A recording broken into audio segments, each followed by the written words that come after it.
have to run them now when they got man them there. No matter man the look and the hand them there. So load the times when the hand them there. And all the devil plan make we find them. We have to run them well.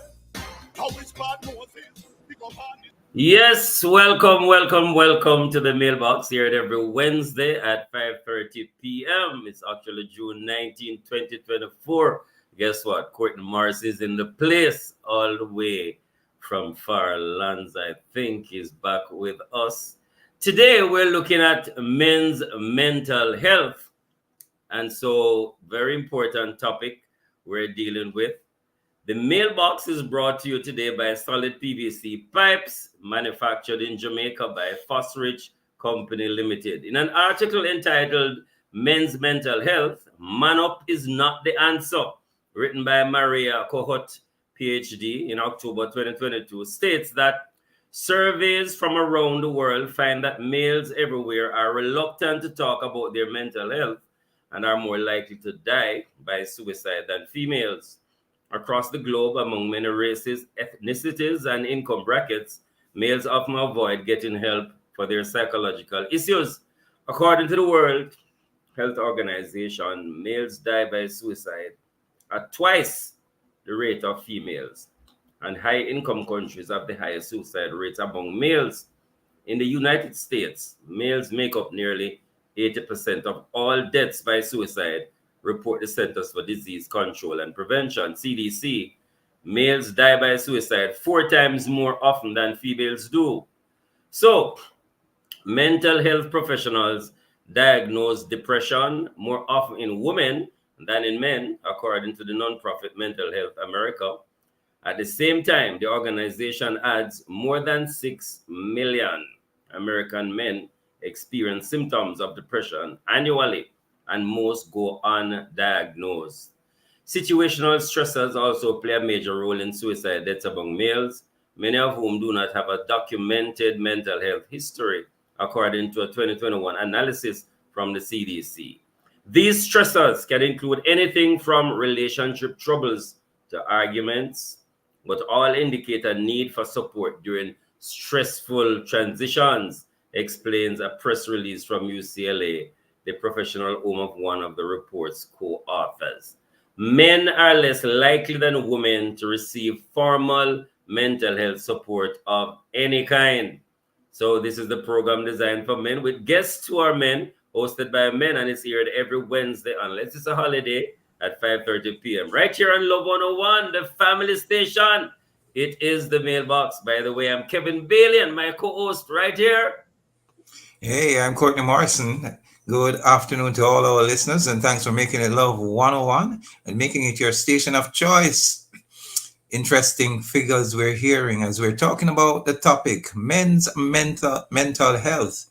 June is celebrated as Men's Mental Health Awareness, and indeed, we're not sure if the term celebrate is what we want to use, but indeed, it shows that internationally mental health disorders affect men and women, yet men are less likely to access mental health treatment than women.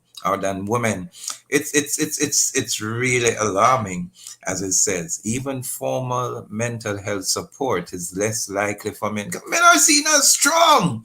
Probably that word needs to be redefined. Recognizing the signs that you are someone you love may have a mental disorder is the first step towards getting treatment. The earlier that treatment begins, the more effective it can be. And today's program is going to help us to do some of that. And so indeed, Kevin, introduce our guest, please. That's right, Courtney. Our very special guest this evening is Dr. Paul Smith, clinical psychologist, and we have had him before.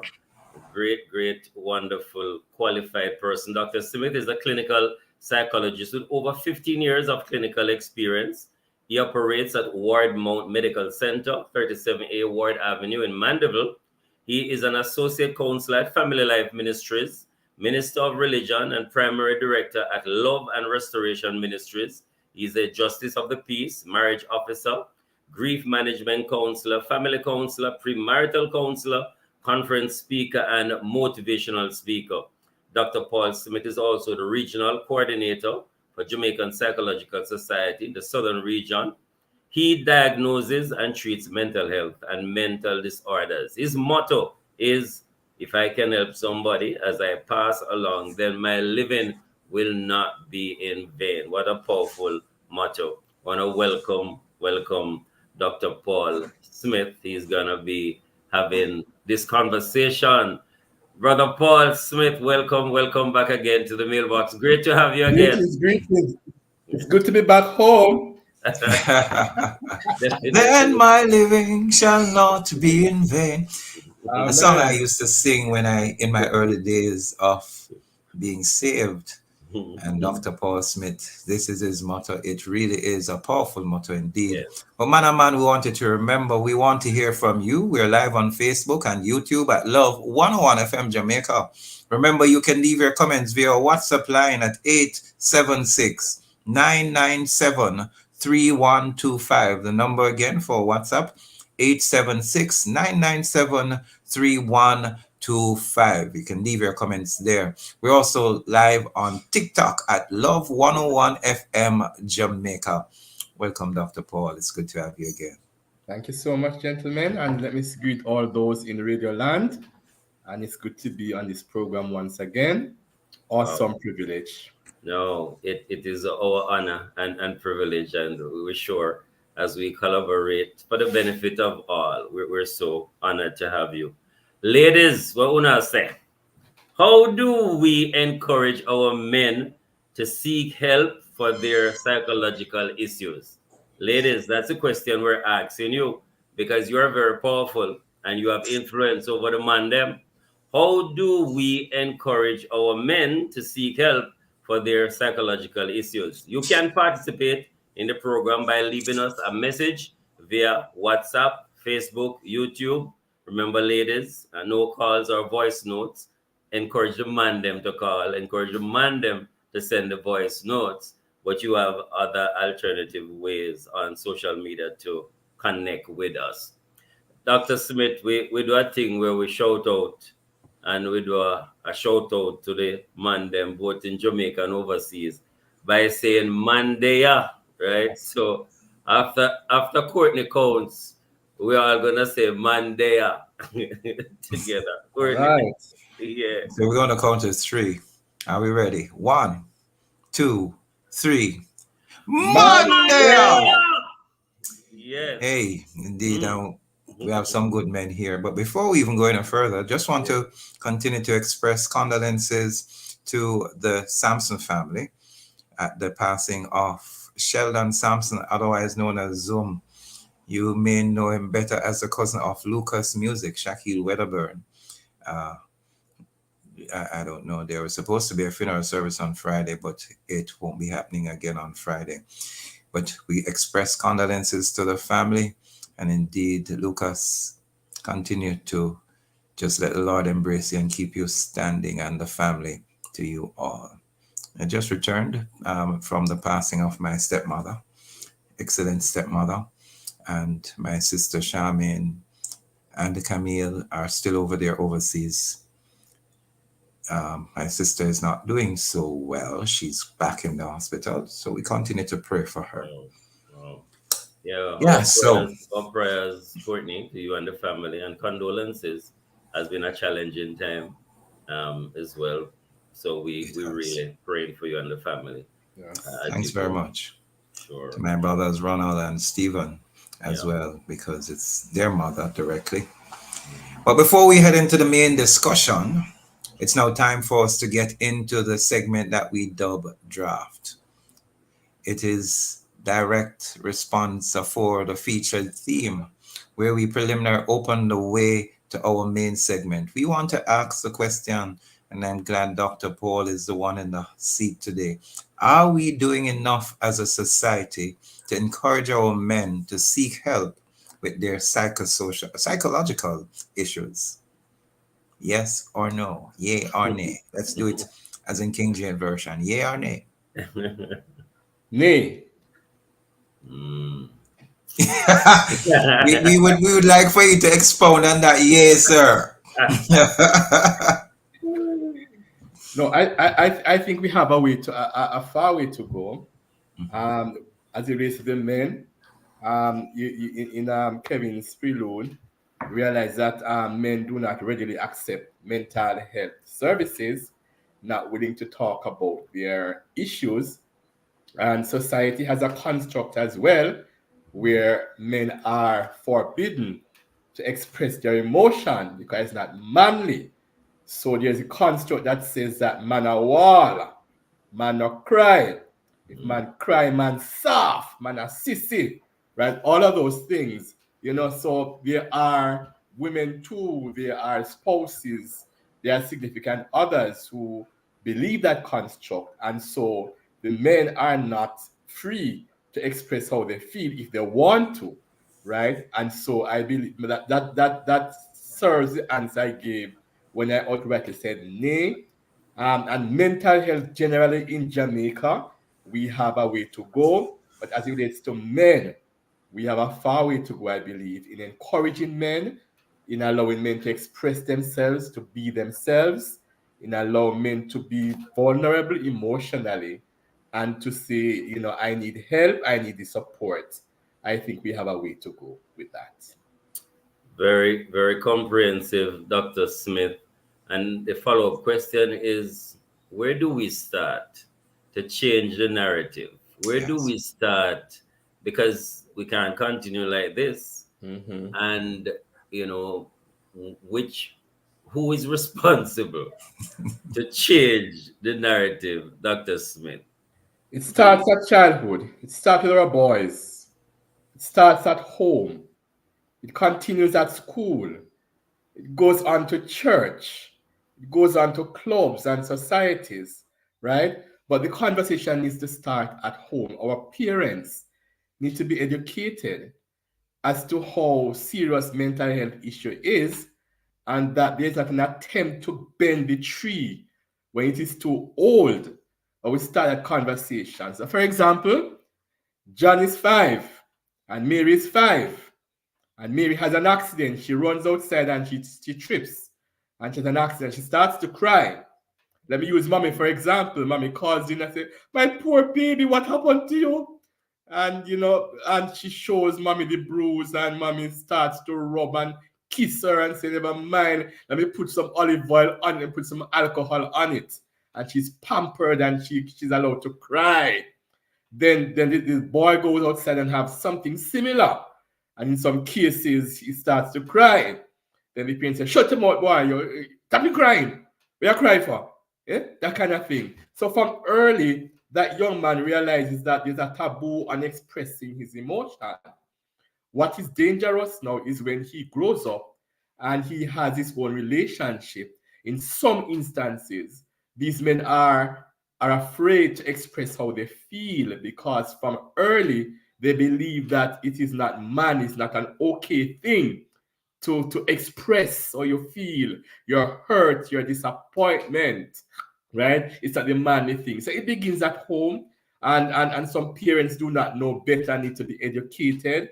So even at PTA, those who go to PTA, the PTA needs to take on mental health issues with men as well.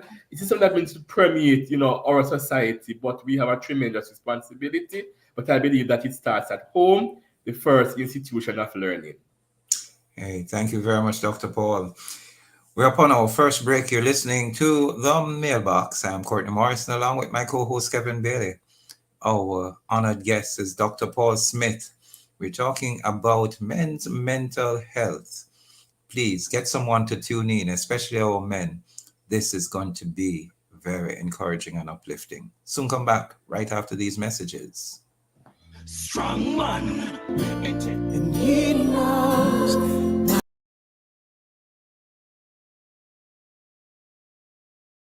And give guidance. It's the Ministry of Counseling and Prayer of the Edgewater Baptist Church. Please call 876-220-6474 or 876-332-7956. Weekdays between 8 a.m. and 9 p.m. Saturdays and Sundays between 8 a.m. and 8 p.m. Please talk to someone if you're finding it particularly challenging to cope during this period of crisis. Someone is waiting for your call. Please reach out today, 876-220-6474 or 876-332-7956. It's the telephone counseling and prayer ministry of the Edgewater Baptist Church. A reminder that somebody cares. Endorsed by Love 101. When I come to the end of myself, Father, carry me.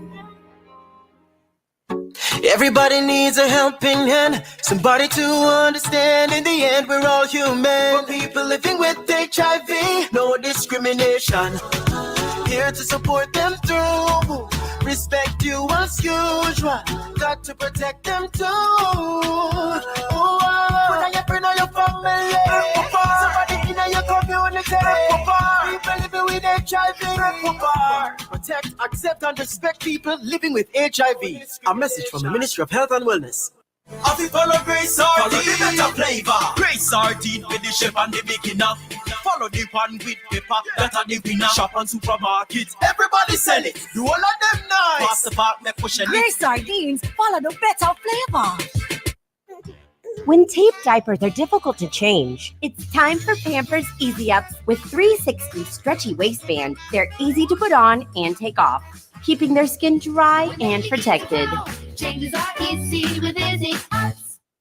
A flame burns bright inside the chosen ones, like 5-time gold medal champion Elaine Thompson-Herah. Built for speed, relentlessly pushing to go further, faster. Being the fastest woman alive over 100 meters, there's no telling how far or how fast she can go. The triple is on the horizon. Her achievements inspire us to be at our best, doing more for you to be your best. Flow, inspired by her possibilities. Jamaica, Jamaica, I see what I want at Phosphorus Super Sale, June 17 to 28. Call us at 876-937-5099 or visit us in Kingston, Mandeville, Draxall, and Montego Bay. Come get your wires, breakers, chandeliers, flood lamps, LED bulbs, solar panels, and so much more. Come shop, come save at Phosphorus Super Sale, June 17 to 28. See you there at Phosphorus, open Sundays. I am a man, I am a man, I am a man, yes. Strong man. Welcome back. Welcome back. It's the program, The Mailbox. We're going for 12 years now, this coming the 4th of July, almost. And it's Kevin Bailey and Courtney Morrison, along with Dr. Paul Smith. It is Mental Health Month being celebrated, being marked for our men. And so the topic is about mental health and men. Dr. Paul Smith is here with us to help us to get deeper into this issue, why men receive less support when it comes on to mental health. But before we go any further, Dr. Paul, I would like to ask a question. I think by now we all are accustomed to who you are. What is mental health? What is mental disorder? Why should we be even concerned about it as men? Man are lion, man are strong people. What is this mental health thing? All right. So simply put, mental health has to do with how we think, how we feel, and how we behave. Our ability to or inability to cope with stressful situations and to have good interpersonal skills, right? It encompasses even social well-being, right? So that is mental health, simply put.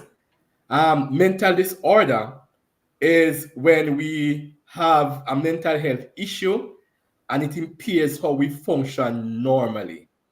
So for example, if I have depressive disorder, I may not be able to attend work anymore.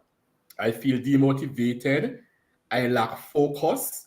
If I am used to driving to work, I may not be able to do it because my thinking is impaired, right? I am not concentrating, I'm not focusing. I might be on medication, which makes me sleepy, and so I can't go to work. So a disorder is anything that impairs you from functioning normally.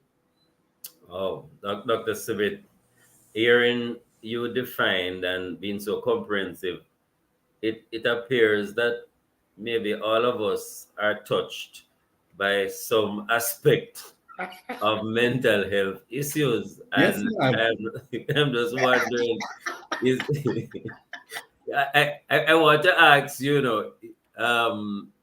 how did you arrive though personally at this place where you are specifically professionally dealing with mental health issues? A little bit about your background. What led you finally to want to spend your life doing what you're doing? You know what? Something woke me up a few years ago. My brother is living with schizophrenia, Ah, and I saw how it affected or impacted the family, my mother in particular. His children went through post-traumatic stress disorder. My mom went through depression, right? And I saw how it impacted the family. But then I heard what the committee members had to say. That a wicked the boy wicked, not doing.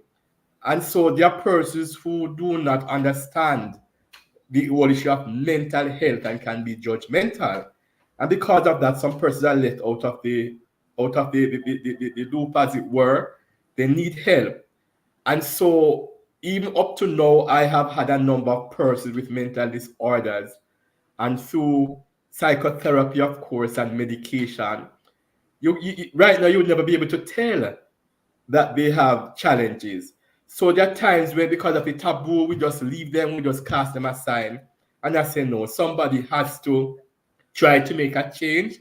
And so I want to be a part of that transformation, a part of that change, because people need help, and people who have mental disorders can lead fulfilling lives based on what I have seen. So my heart is in it, my mind is in it, my soul is in it, and I just love it absolutely. wow. Really, really, really inspiring when one has their own personal experience to seek to help in that area of challenge as well. It's quite interesting. I want to ask some of the questions, do men have hormones?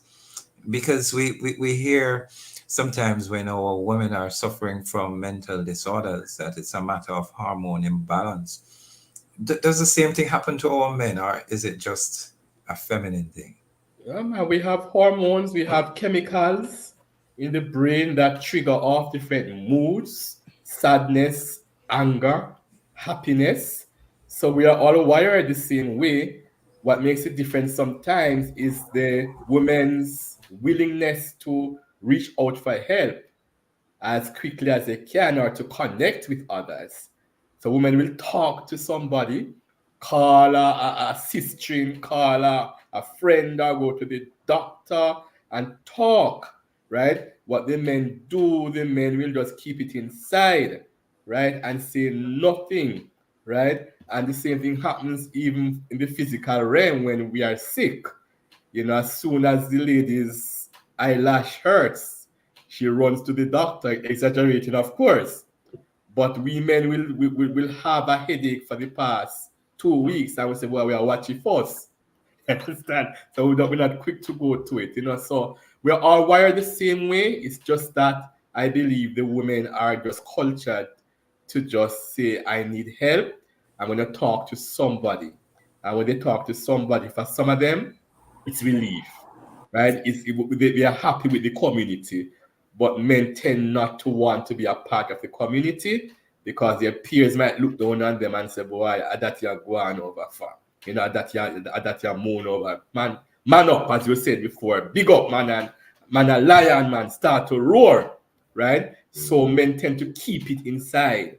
And when they eventually seek help, it might just be too chronic. It might be at the chronic stage, right? So, yeah. We have our hormones, we have our chemicals in our brains that trigger different emotions at different times. Thanks for clearing that up. Many of our men are at ease now and relaxed. Somewhere deep inside of us, we know that we have flesh and blood and we hurt. No, there's a kind of myth, Dr. Smith, that if parents, including mothers, would kiss their son, be affectionate to their son, and extend to them the same courtesies that they extend to the daughters, the boy will become effeminate. The boy will turn to some other things that them don't want. Yes. Share with us that how do we come against that kind of myth and perspective? And that is the invasive myth that we have to contend with. But I am saying that even from an early age, parents need to affirm their children. Boy, girl. But in this case, the boy. Fathers need to tell their sons that they love them, you understand, and affirm them and build their self-esteem, build their self-confidence, right? Help to build who they are. Because in a number of cases, you realize that you have some fathers who find it extremely difficult, if not impossible, to say to their children, their sons, son, I love you, right? And show them affection, because they're saying that when they were growing up, they were never cultured, they were never nurtured in this sense. And so we have some generational trends going on. And in some cases, no one is willing to break it, right? And so the cycle continues. If they are used to being loved and nurtured, they'll pass on that to their children as well, to their spouses as well, and the family is much healthier, right? And so I am not with that myth at all. Boys need to be shown love, they need to be cared for, they need to be shown affection, and that will be passed on to them. You can't give what you don't have, and so many of our men are ill-equipped to kind of break the cycle, and say, I love you. They can't say to their spouse, I love you either, because they just don't feel comfortable in expressing themselves in that way. Not something they're used to at all. Wow. So it is a myth. Yes. Yet, there is, I don't know if we will soon have a coined phrase. We know we have one as emotional intelligence. Is there such a thing as mental intelligence? Yes, man, I think there's something as mental intelligence, mental literacy. Yeah. We ought to educate ourselves. We ought to read. We have to have seminars and conferences. People need to be educated, and it will change attitude, and people understand how important our mental health is, right? I've had situations where persons might call me, and the first thing they ask me is how much I charge. And as soon as I tell them, they say they soon call back, and two years after I've heard from them. But if they are sick, they will find the money to go to the doctor. And I'm saying to them that your mental health is equally important. As a matter of fact, when we are mentally unwell, it affects the physical man as well. Yeah, it affects the physical man as well. So the mind is important to be healthy, so we can function, we can contribute to society, we can build our families. So yeah, it's important. The scripture does says God has not given us a spirit of fear, but one of love, power, and a sound mind. Very important. That's the amen to the word of God. Yes. And so it's very important that we remember that portion. You're listening to the program, The Mailbox, or you may be viewing us on YouTube or Facebook or TikTok. I'm Pastor Courtney Morrison along with Kevin Brown, and our honored guest is Dr. Paul Smith. The time is 6 p.m. and we're about to take our next break. Soon come back. Ready to experience 6 times more freshness in your clothes? Try Downy Scent Beads. Its fragrance is so amazing, you have to sniff it to believe it. Try Downy Scent Beads today. 6 times more freshness versus using detergent alone. As a man living with HIV, a regular day for me, not much different from yours. I have to wake up and go to people them work in the traffic. But then when we reach, we can run some joke with my co-worker them. Sometimes we link up after work, or play ball, or just dip on my ends and kick back before we go home. You see how much we have in common? People living with HIV are a part of our community. Make we par. Protect, accept, and respect. A message from the Ministry of Health and Wellness.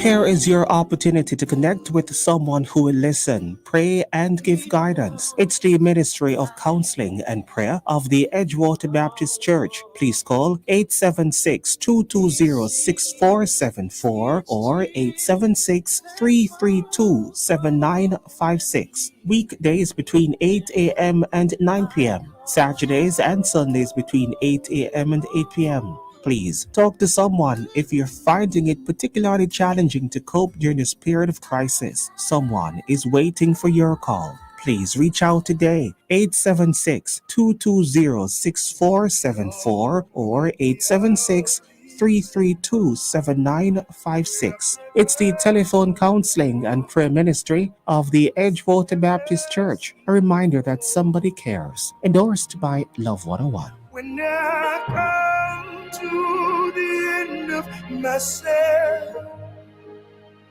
Father, carry me.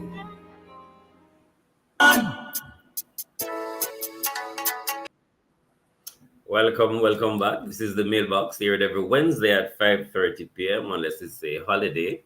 And today we're very privileged to have Dr. Paul Smith, Kevin, and Courtney with you. We're looking at men's mental health. Please call someone, especially the boys, the men, the uncles, husbands, grandfathers. We want them to listen and to learn. And also, ladies, how you can support the men in your life as well. Sir Smith, what are some of the common mental health issues that men have to contend with? All right. I think one of the number one is depression. Depression, I think, generally speaking, depression is the most reported mental disorder in the country. And men too, they go through depression, whether it be joblessness or for some, the inability to take care of their family, right? Then you have trauma.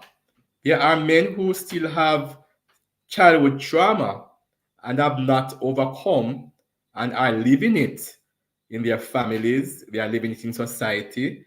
That's another one.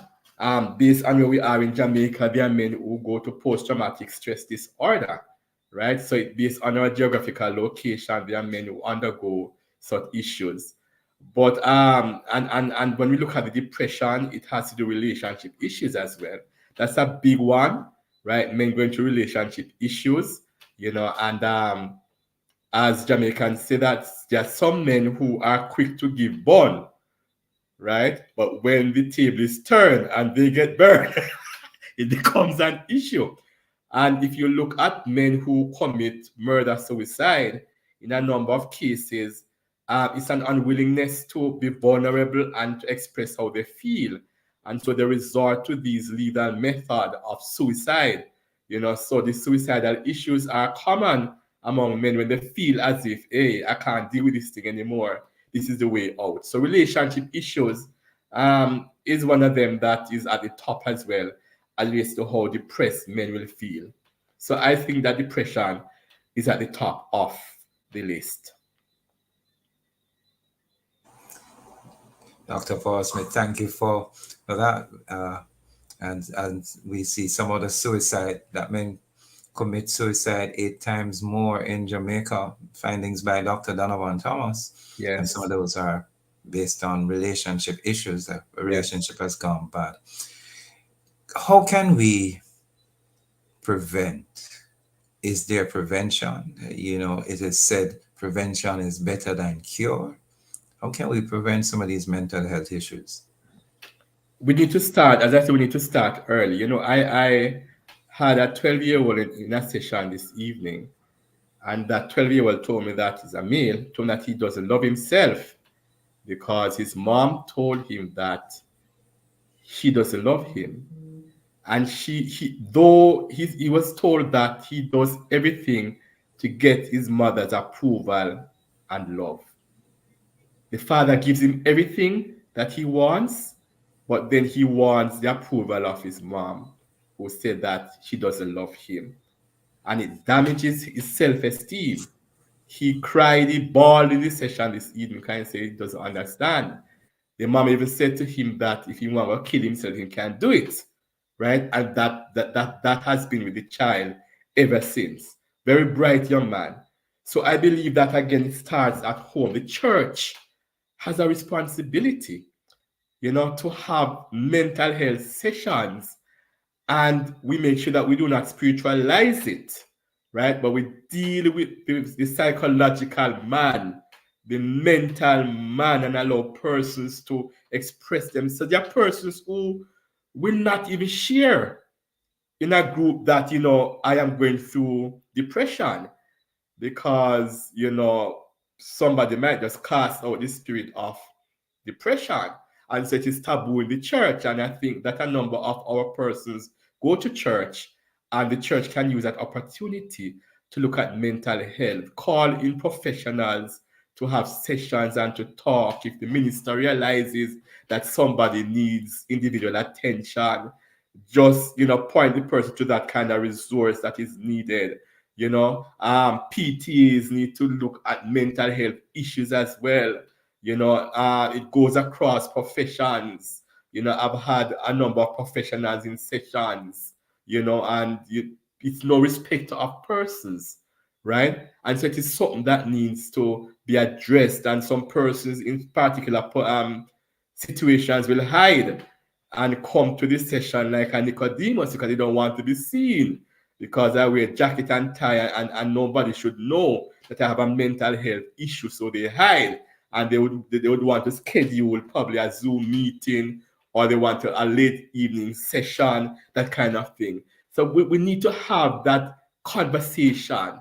And just how we thought that we are diabetic and we are hypertensive, right? The taboo on mental health should be taken out of the dark, because some of us, we don't go by the shop and take it off the shelf, right? Yeah, we don't take depression off the shelf. Some of us, we just go through the issues.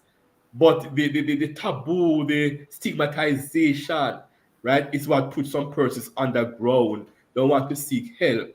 Persons don't want to go to the psychiatrist, because if they are seen there before the psychiatrist diagnoses them, it's in the community that they're mad, that they're crazy, right? Because they were seen as a psychiatrist. So the taboo, the stigmatization, that's one of the main issues that we have. And we have to have honest conversation. People who have had success stories need to tell it. Yes. How they overcame. You understand? I was in depression and I sought help, and look at me now. I have a business. I am successful. And you tell your story. There comes a time when you have to own your story and tell your story and empower others and free others, and allow others to feel that I am not alone in this. See somebody there, and if that person can't do it, then I can do it too, right? So we need to have regular conversation, and I commend this program this evening for taking on this. It's very, very important that it's an ongoing topic that we need to discuss in all areas of life. Thank you, Dr. Smith. Now here is a little conflict sometimes that I find in the church, because we're faith-believing people and we believe in miracles. There are times when it may appear that you do not have faith for you to seek help mentally. Yes. How do we address that? Because some persons are genuine, they're saying all things are possible with God if we only believe, and that is true. And so their faith is that it must be done in a particular way with God doing a mighty miracle. Yes. How do you help them to realize that it is God who works in different ways? Oh, yes. And as a gift with people with the training and expertise. Yeah, just talk a little bit about God has it. gifted different persons with different skill sets. And a miracle can happen in a counseling office, right? God can use a counselor, a psychologist to administer healing. And that in itself is a miracle. When you go to a few sessions and you go to this session and you feel so down and out and hopeless, and after 5 sessions, you feel so motivated to take on the world and to pick up where you left off, right? That to me is a miracle. So it depends on our mindset that God needs to come down and just touch our brains and our minds and do something. When you go to the doctor and the doctor is able to diagnose and treat, that is the Lord working through the doctor. So we have so many ways in which God can work through people, through his servants, and I claim to be a Christian psychologist, so I don't leave God out of it. He's the foundation of what I do. He's the master psychologist, as it were, but I tell people that God works through different persons. He works through Kevin and he works through Courtney, he works through me, and that is how God will choose to work. So it's a matter of just changing the mindset and the belief system. Yeah. Thank you, Dr. Paul Smith. How does one identify, recognize that either themselves or someone else is having a mental health issue so that they can be referred to getting professional help? Yes. And I start on the premise that we need to build relationships. When we are good at relationships, then I know when somebody is not doing well. I know when my co-worker is not doing well, right? I know when my family member is not doing well, So it's a matter of knowing the persons you live with, the persons you work with. So if I am the life of the party and I'm always up bubbling and giving jokes and I like that, that's me, and a few weeks thereafter, I am withdrawn and not talking to anybody. I am unkept, and I'm teary-eyed. That's a symbol that something is happening. How I reach out to you becomes very important too, because there are times we are judgmental, right? So Kevin comes to work and Kevin looks sad, and my only critique is that fix up your face, man. Or your face looks like you throw lime juice on your face. So come on, man, that kind of thing. And I drive the person underground. Come from a point of concern. How are you doing? And how are you doing is such an important question, right? We're not curious, but we are concerned. And it comes from a place of concern, I'm concerned about your well-being. How are you doing? How are things at home? Is there anything that we can talk about? Let's go for lunch and talk, and that kind of thing. So some of us, the approach is very, very important. Some persons are judgmental, what I cry for, even somebody who is grieving, there are times when the persons want to express how they feel and are afraid to do it and have complicated grief because of what people are going to say. How old was your mom? She was 99. Lord have mercy. Make she go on, man. Let her go. That kind of thing and become insensitive. The same thing with mental health. The things that some person will say out of ignorance. And instead of helping, we hurt them, right? And so relationships are important so we can know when somebody does not seem to be like themselves and you reach out. There are others that we can see, all right, they might talk to us and tell us what is happening. And we have the time, we make the time, all right, I'll follow you. I'll follow you to the counselor. I'll accompany you. I'll call to make an appointment, So we lend a helping hand and we're genuine with it, right? And we don't go and tell others that, hey, Courtney was really off the rocket. If it wasn't for me, you'd have been worse right now. That kind of thing, we don't have to blow the trumpet. Just be a support system, send that text. How are you doing? I am thinking of you. You came to my thoughts. Hope you're doing well. I'm praying for you. If you need anything, I am here. If you want me to run some errands for you, not feeling too hot, I'll help you. That kind of thing. We come from a point of care and concern and compassion. Thank you. Thank you so much, Dr. Paul Smith. We're going to take a final break at this time, having a conversation with clinical psychologist Dr. Paul Smith. Kevin and Courtney with you. We'll be back in a moment. This is the mailbox.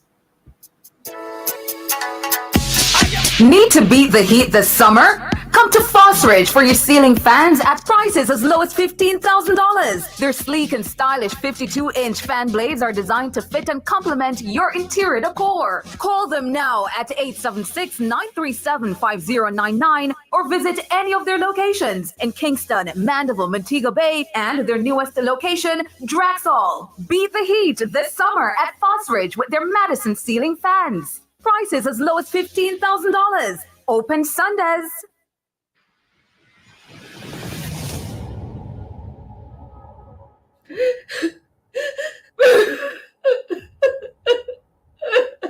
Tanya, why you lock up in here, ball? Nothing, mommy.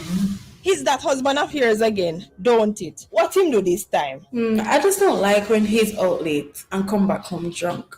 You stay there. If I did me, I would have cut him 2 bucks. Why you think your father afraid of me, so? Mommy, what kind of foolish advice are you giving Tanya? That's not how you deal with problems in marriage.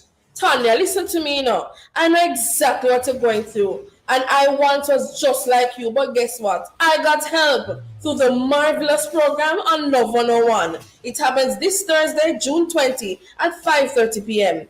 Join Dr. Colleen Beckles and guest counseling psychologist Andre Allen Casey as they will be looking at managing conflicts in marriage right here on Love 101, the family station.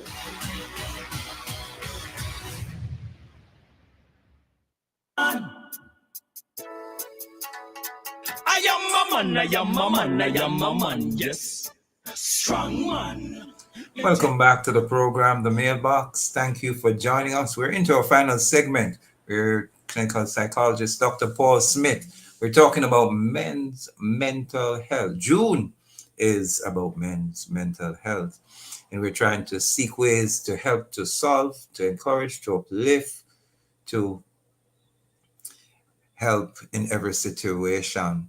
You know, Dr. Paul, before we left, you were talking about the insensitivity of some of those around us when encountering persons, especially our men. You know, persons express to you where they're at, and the person will say, "No, man, me take the rope and give you. If you go do what you're doing yourself," and not realizing the dangers of doing that. How can we continue to help our men? Are there support groups that are around? How does one get help? Because as we started out in the beginning, it's women are far more likely to get formal support than our men. And how important is the support system, especially for men with mental health issues and disorders? So I say that we need a lot of support groups, I believe. Yeah, especially in the rural areas, because so sometimes you might tend to have support groups in the urban areas, but then those in the rural areas do not have this kind of support. When I'm a part of a support group, it tells me that I am not alone, you know, that somebody else is in the boat with me. It gives me a chance to express how I feel without being judged and condemned. And I know that at the end of the day, there's help. Somebody's genuinely concerned about what I'm going through. So the support system is good.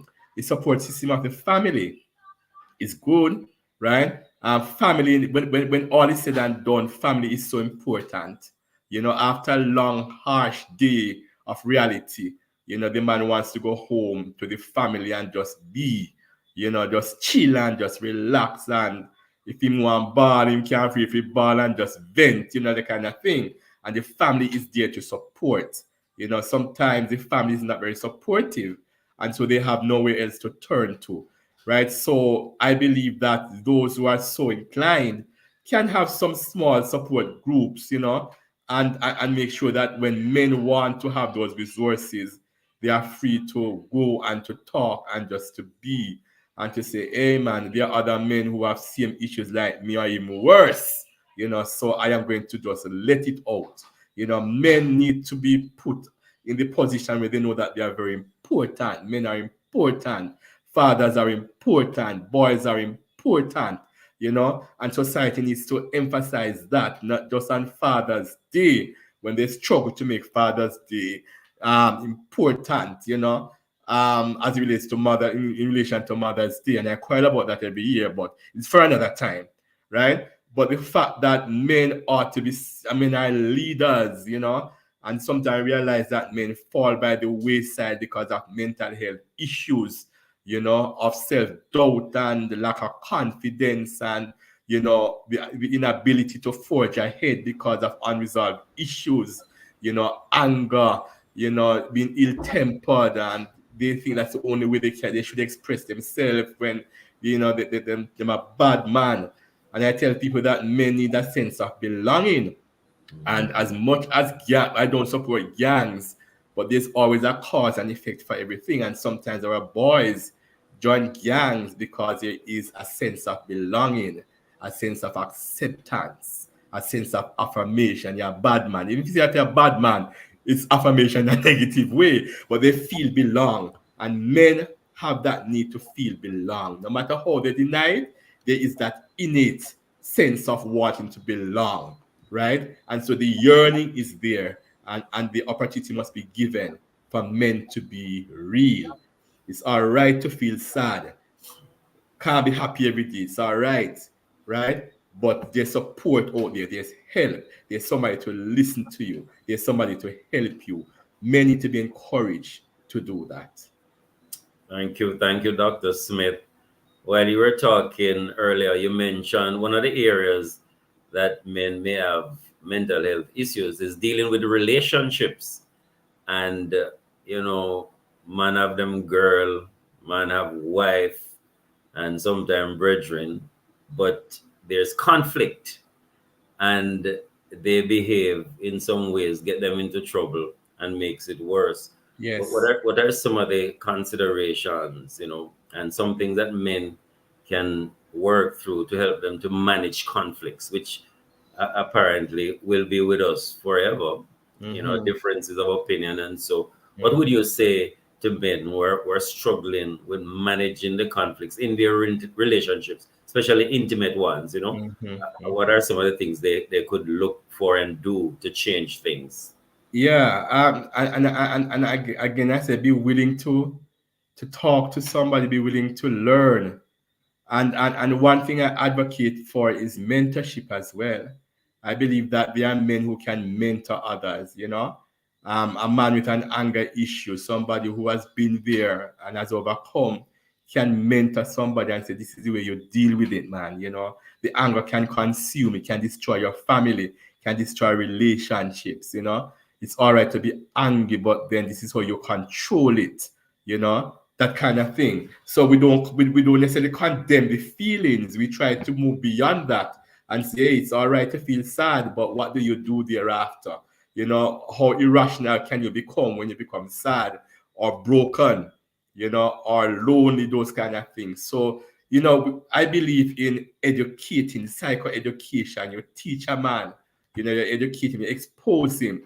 So the discussion, but I advocate for mentorship in the church, mentorship in the community, wherever you are. You know, I'm an advocate of that because there are young men who need to be mentored, and there's those who are willing to reach out for the help, you know, and the approach again is just different, you know. So of course the conversation needs to start, you know, it needs to continue, it needs to permeate society, it needs to be a buzzword. People need to be aware that something is called mental health, and persons can get mental healing, can get well.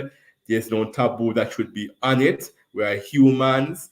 Men feel, men get hurt just like anybody else. Men are feeling, that's how we are wired. But how do we deal with it is where the issue is, right? So whilst the woman will probably have an overdose of medication if she decides to take her life, the men will use the gun, the gramoxone, you know, and all of those kind of things to just destroy themselves, the machete and all those kind of things. And we can say to men, you can deal with your emotions in a healthy way. You can resolve your issues.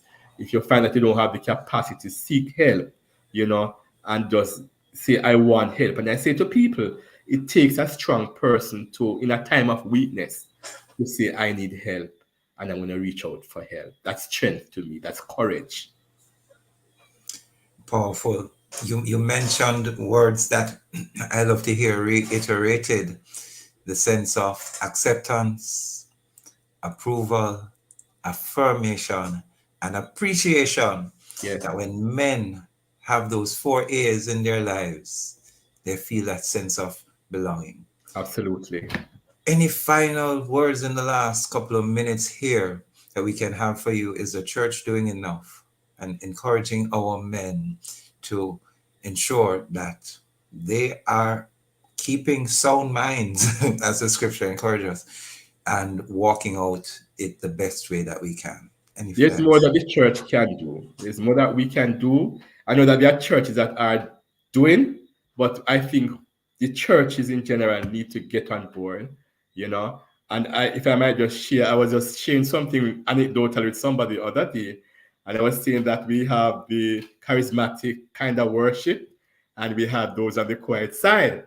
I was saying to somebody that it is much harder to detect mental illness in the charismatic one, because we are used to shouting and jumping and crying, and it's just the norm.